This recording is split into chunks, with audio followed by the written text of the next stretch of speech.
Hello everyone, welcome to our channel guys. यहाँ पर आज हम बात करेंगे मध्य प्रदेश मध्य क्षेत्र विद्युत वितरण कंपनी लिमिटेड के रिक्रूटमेंट नोटिफिकेशन के बारे में। लेकिन आगे बढ़ने से पहले मैं आपको बताना चाहूंगा कि अगर आपने अभी तक चैनल को सब्सक्राइब नहीं किया है तो चैनल को सब्सक्राइब करें, वीडियो को लाइक शेयर जरूर करें। चलिए शुरुआत करते हैं आज के इस रिक्रूटमेंट नोटिफिकेशन का।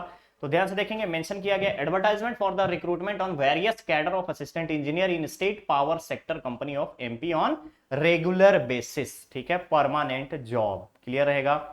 पहला यहां पर कंपनी है, मेन फंक्शन है, वेबसाइट दिया गया है जो कि अपने लिए यहां पर जानना है। आप जब नोटिफिकेशन को पढ़ेंगे अप्लाई करने से पहले तब आप इस चीज को देखिएगा। ठीक है, सबसे पहले हम आते हैं डिटेल ऑफ पोस्ट पे, पोस्ट के टाइप पे, कैटेगरी पे और category wise breakup of post पे। तो सबसे पहला यहां पर पोस्ट है असिस्टेंट इंजीनियर इलेक्ट्रिकल के लिए, रेगुलर पोस्ट रखा गया है। टोटल नंबर ऑफ पोस्ट यहां पर रखे गए हैं 5। असिस्टेंट इंजीनियर आईटी के लिए रेगुलर पोस्ट है आपका, टोटल नंबर ऑफ पोस्ट रखा गया है यहां पर 1। नेक्स्ट पोस्ट है असिस्टेंट इंजीनियर सिविल के लिए, टोटल नंबर ऑफ पोस्ट रखा गया है 17। नेक्स्ट पोस्ट आता है यहां पर असिस्टेंट इंजीनियर ट्रांसमिशन के लिए, total number of post 3। Assistant engineer civil में रेगुलर के लिए अगेन आपका 12 पोस्ट। नेक्स्ट आता है मध्य क्षेत्र विद्युत वितरण कंपनी लिमिटेड भोपाल के लिए assistant engineer distribution, total number of post 8। Assistant engineer IT, total number of post 2। Assistant engineer आपका यहां पर टोटल नंबर ऑफ पोस्ट जो है 5 है। मध्य प्रदेश पूर्व क्षेत्र विद्युत वितरण कंपनी लिमिटेड के लिए असिस्टेंट इंजीनियर इलेक्ट्रिकल का टोटल 9 पोस्ट, सिविल के लिए 1 पोस्ट। पश्चिम क्षेत्र के लिए अगर हम बात करें तो असिस्टेंट इंजीनियर डिस्ट्रीब्यूशन के लिए 10 पोस्ट और असिस्टेंट इंजीनियर सिविल के लिए आपका 2 पोस्ट। क्लियर रहेगा। तो ये आपका अलग अलग डिवीजन का यानी एमपी विद्युत वितरण कंपनी के डिफरेंट सेक्टर, मध्य, पश्चिम, पूर्व, उत्तर और दक्षिण, इन सभी सेक्शंस के लिए आपका रिक्रूटमेंट नोटिफिकेशन जारी किया गया है। पोस्ट वाइज वैकेंसीज अलग अलग दी गई है। नेक्स्ट आता है क्वालिफिकेशन। तो ध्यान रखेंगे, असिस्टेंट इंजीनियर या manager technical distribution transmission electrical training में अगर आप देखेंगे तो रिक्वायरमेंट क्या है, मिनिमम आपका रेगुलर बीई बीटेक या फिर एएमईआई से डिग्री होना चाहिए। इसके अलावा वैलिड गेट स्कोर कार्ड आपके पास रहने चाहिए और आपका रेगुलर डिग्री में 65% मार्क्स मिनिमम रिक्वायर्ड होगा जनरल और ओबीसी कैटेगरी के लिए, और 55% मार्क्स रिक्वायर्ड होगा एससी एसटी और पीडब्ल्यूडी कैंडिडेट्स के लिए। असिस्टेंट इंजीनियर मैनेजर ट्रेनी की अगर हम बात करें आईटी में तो यहां पर रिक्वायर्ड होगा IT, computer science, computer engineering, 65% marks के साथ general OBC, valid score card GATE का। असिस्टेंट इंजीनियर अगेन सिविल के लिए भी सेम क्राइटेरिया, सिविल इंजीनियरिंग में आपके पास बीई बीटेक होना चाहिए 65% मार्क्स के साथ, और जनरल कैंडिडेट के अलावा एससी एसटी पीडब्ल्यूडी ईडब्ल्यूएस जो कि एमपी डोमिसाइल के होंगे उनके लिए 55% मार्क्स रिक्वायर्ड है, valid GATE score card civil engineering में। क्लियर रहेगा। Age limit, upper age limit का यहां पर अगर आप देखेंगे तो कट ऑफ दिया गया है 1 जनवरी 2023 का, और मिनिमम 21 ईयर्स का एज होना चाहिए। मैक्सिमम जो रहेगा कैटेगरी वाइज यहां मेंशन किया गया है, अगर जनरल कैंडिडेट मेल हैं तो अपर एज लिमिट 43 ईयर्स जो कि डोमिसाइल होना चाहिए आपका एमपी का, और अदर के लिए भी यहां पे 43 years. Male female applicant government corporation या बोर्ड का ऑटोनोमस यानी एक्स इंप्लॉय के लिए यहां पर 48 ईयर्स रखा गया है, बट आउटसाइड द एमपी वालों के लिए 43 ईयर्स रखा गया। Male female applicant reserve category SC ST PWD और ओबीसी में यहां पर अगर आप देखेंगे 48 ईयर्स रखा गया है। वहीं मेल कैटेगरी अगर आप फीमेल कैटेगरी में अगर आप देखेंगे कि कोई वर्किंग है यानी गवर्नमेंट के, एमपी गवर्नमेंट के किसी भी ऑटोनोमस बॉडी में, तो 48 ईयर्स का यहां पर एज रिलैक्सेशन के साथ रखा गया है। क्लियर रहेगा। एज रिलैक्सेशन डिपार्टमेंटल एम्प्लॉय को दिया जाएगा वर्किंग एस्टेब्लिशमेंट के अकॉर्डिंग मैक्सिमम एज लिमिट में। इसके अलावा अगर आप देखेंगे तो सुपर एनुएशन का काउंटेबल काउंट किया जाएगा। क्लियर रहेगा। कॉन्ट्रेक्चुअल एम्प्लॉय के लिए 1 ईयर का एज रिलैक्सेशन रखा गया है। नेक्स्ट यहां पर अगर आप देखेंगे तो गवर्नमेंट ऑफ मध्य प्रदेश, इसके अलावा अगर आप देखेंगे तो कंसिडरेशन में रखा गया है गवर्नमेंट के नॉर्म्स के अकॉर्डिंग मध्य प्रदेश के अस्थायी निवासियों को यहां पर उम्र में छूट दी जाएगी। क्लियर रहेगा। अप्लाई कैसे करना है, www.portal.mpcz.in पर जाकर के आप अप्लाई करेंगे। मैनुअल या पेपर एप्लीकेशन किसी भी तरीके का कोई भी मोड में आपको भेजने की रिक्वायरमेंट नहीं है, ऑलरेडी मेंशन किया गया है। क्लियर रहेगा। चलिए नेक्स्ट है यहां पर रिक्वायरमेंट क्या होगा आपके एप्लीकेशन में, 10th का मार्कशीट, 12th का मार्कशीट बी बीटेक का, वैलिड गेट स्कोर कार्ड, आधार कार्ड, अगर एमपी डोमिसाइल है तो MP domicile, caste certificate, medical disability, disable candidate के लिए, ओबीसी कैटेगरी के लिए ओबीसी सर्टिफिकेशन, ईडब्ल्यूएस के लिए ईडब्ल्यूएस, और अगर कहीं पे आप काम कर रहे हैं तो एनओसी आपका रिक्वायर्ड होगा। नेक्स्ट आता है एप्लीकेशन फी। तो ध्यान रखेंगे जितने भी अनरिजर्व कैटेगरी और ओबीसी के कैंडिडेट हैं इनको 1200 रुपए देने होंगे, और SC ST PWD EWS candidate को 600 रुपीज पे करना है इंक्लूडिंग जीएसटी। क्लियर रहेगा। क्लियर रहेगा। Selection process, online application submit होगा, सिलेक्शन जो होगा गेट स्कोर कार्ड के आधार पर किया जाएगा। वैलिड गेट स्कोर कार्ड में है, अगर इसमें स्कोर कार्ड टाई अप होता है तो ओल्डर कैंडिडेट यानी एज जिनका पहले होगा उसको प्रेफरेंस दिया जाएगा।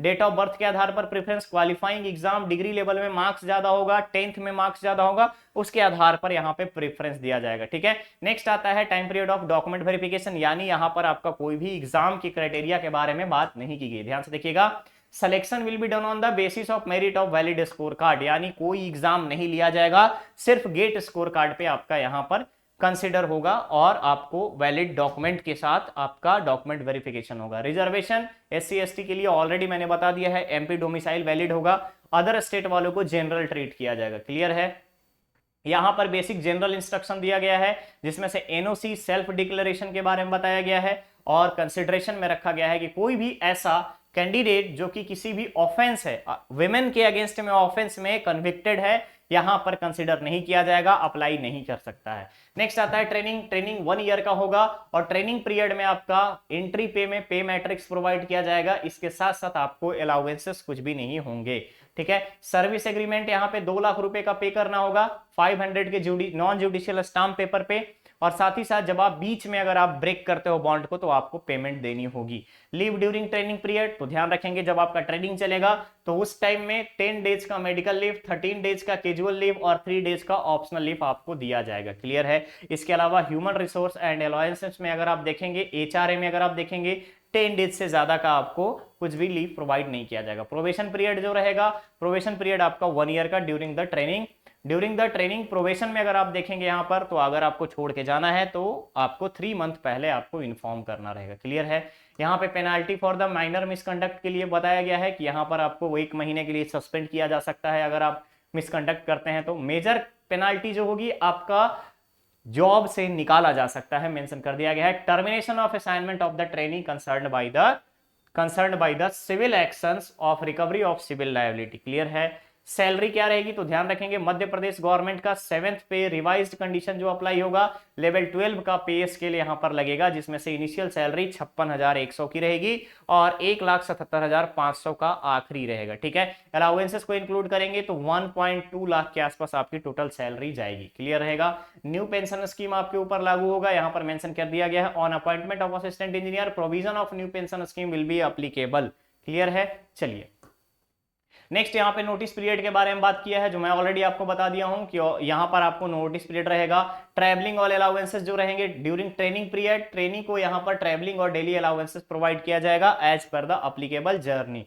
ठीक है, नेक्स्ट आता है एक्सक्लूसिव ऑफ एंगेजमेंट और कॉन्फिडेंशियल इंफॉर्मेशन। कॉन्फिडेंशियल इंफॉर्मेशन को अगर आप कहीं पर शेयर करते हो या लीक करते हो तो यहां पर आपको ब्रेक ऑफ कॉन्फिडेंशियलिटी के जुर्म में आपको यहां पर बुक किया जा सकता है। ठीक है, document verification, again valid documents होना चाहिए, BE BTech का valid GATE score card, 10th board, 12th board, Aadhaar card, MP domicile, caste certificate, जो कुछ भी आपके ऊपर एप्लीकेबल है वो सारी चीजें आपको लेके जाना होगा। Service agreement cum surety bond as per the prescribed format, 4 copy of passport size photograph, character certificate by the gazetted officer, biodata prescribed format, copy of address proof, candidate and surety has to preferably government servant। ध्यान रखिएगा, surety किसका मिलना चाहिए, government servant का आपका यहां पर एक आपके कम से कम एक आपका ट्रेनर होना चाहिए। क्लियर रहेगा, ज्यूरिसडिक्शन जो है आपको यहां पर हेडक्वार्टर्स के बारे में बता दिया गया कि ज्यूरिसडिक्शन जो हुआ MP गवर्नमेंट के पास रिजर्व रहेगा। Starting date of online application ध्यान रखिएगा 17 मार्च से इसका ऑनलाइन एप्लीकेशन स्टार्ट हो चुका है, लास्ट डेट रखा गया है 10th ऑफ अप्रैल। तो ध्यान रखेंगे ऑनलाइन एप्लीकेशन प्रोसेस रनिंग है गाइस, आप लोग जितने भी फ्रेशर्स कैंडिडेट हैं यहां पर अप्लाई कर सकते हैं वैलिड गेट स्कोर कार्ड के साथ। ओके, बेसिक इंफॉर्मेशन दिया गया है यहां पर। तो गाइस ये था आपका मध्य प्रदेश का इलेक्ट्रिसिटी डिपार्टमेंट का रिक्रूटमेंट नोटिफिकेशन का अपडेट। बहुत जल्द मिलेंगे हम लोग नेक्स्ट और नए अपडेट के साथ। जैसे ही वीडियो चैनल पे अवेलेबल होगा, डिस्क्रिप्शन बॉक्स में आप ऑनलाइन एप्लीकेशन के लिए डिफरेंट पैरामीटर्स को रीड कर सकते हैं और साथ ही साथ आप यहाँ पे ऑनलाइन ऑफिशियल वेबसाइट के माध्यम से नोटिफिकेशन को डाउनलोड करके पढ़ सकते हैं। ओके, तो चलिए मिलते हैं नेक्स्ट अपडेट के साथ। बने रहिए चैनल पे, चैनल को सब्सक्राइब करें, वीडियो को लाइक शेयर जरूर करें। Thank you so much.